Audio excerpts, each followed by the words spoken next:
Сәлем барлықтарыңызға, сіздермен бүгін өте дәмді тамақ жасайтын боламыз. Бұл тамақты кешкі асқа дайындасаңыздар болады. Жасалу жолы өте оп-оңай. Отбасыларыңыз және балаларыңыз сүйсініп жейтін тамақтардың бірі болады. Олай болса, видеоның соңына дейін асықпай қараңыздар. Ең алдымен тартылған етіміздің үстіне бір пиязымызды саламыз және дәмдеуіштерімізді қосатын боламыз. Өздеріңіз қалаған дәмдеуіштерді қоссаңыздар болады. Мен қазір қара бұрыш салдым және тұз салдым. Және оның үстіне бір шай қасық толтырып ұнымызды саламыз. Бізге ешқандай жұмыртқаның қажеті жоқ. Осылай бір шай қасық ұнымызды салып, жақсылап араластырып аламыз. Барлық затымызды осылай біркелкетіп жақсылап араластырып аламыз. Осылай қолымызбен қатты басып араластырып аламыз. Сол кезде біздің етіміз шашырап кетпейтін болады. Ешқандай жұмыртқа қосудың қажеті жоқ.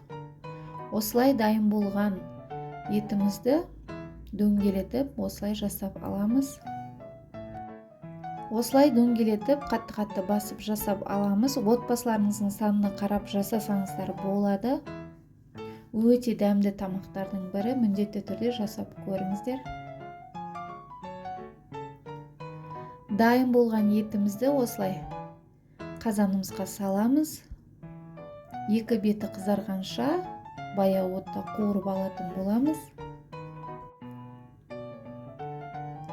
Мен жанына қазір осылай картошка қайнатып қойдым, суға салып, азғантай тұз салып қайнатып қойдым. Міне біздің етіміз қызарды. Енді майдалап туралған пиязымызды саламыз. Пиязымызды да 1-2 минут жақсылап қуырып алатын боламыз. Баяу отта қуырамыз міндетті түрде.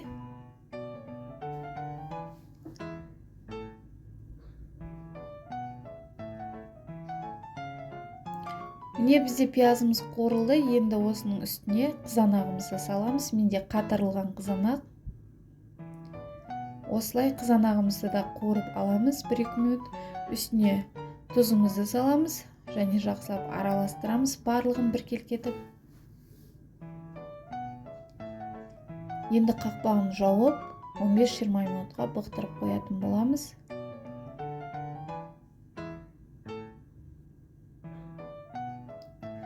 Міне біздің картошкамыз дайын болып қалды.